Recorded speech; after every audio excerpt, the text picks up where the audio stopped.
Now head of the International Rescue Committee, David Miliband. David Miliband, can we just first look at the region? I mean, one of the revealing things about Lindsay Hilsum's report was that the camps that she visited were really not great, and there's not obviously been the kind of investment that they need if they're to be long-term resources. You know, Lindsay's report is absolutely right in pointing to the degradation that exists there, but she also used a telling phrase. She said they were built for people to be here for 3 months. There's been a convenient fiction, convenient for some in the Arab world and convenient for some in the West, that this was a short-term conflict and there needed to be a short-term plaster put on the wound. In fact, there's no sign of the war ending. The political talks have been adjourned today.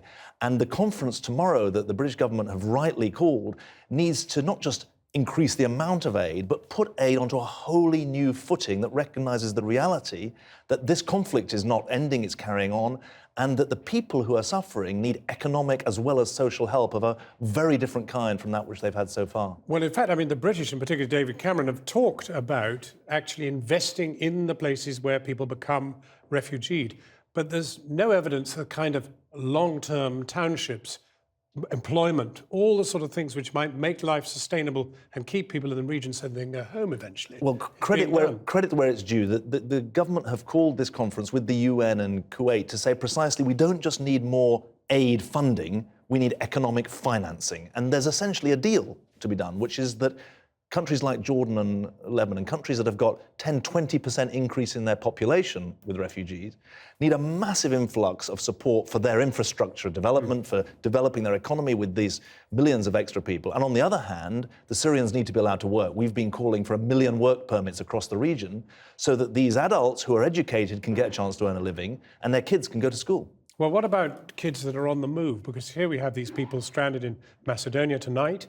We have people on the move all the time, and a good number of them are unaccompanied children. Should Britain, for example, be taking unaccompanied children? Certainly. I mean, the government in the UK has said 4,000 Syrians will be allowed into the UK per year. Canada has said 25,000. Australia, a Conservative government in Australia, 18,000. So, yes, you've got to act both on the symptoms of the problem, which is the influx into Europe, and that needs to be done in an orderly way.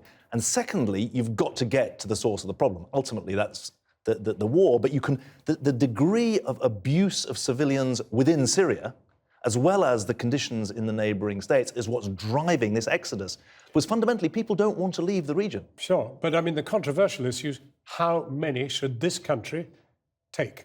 Well, it's controversial in some ways, but look, 4,000 a year here, I always say to people, if it was 25,000 a year, that would be 40 per parliamentary constituency.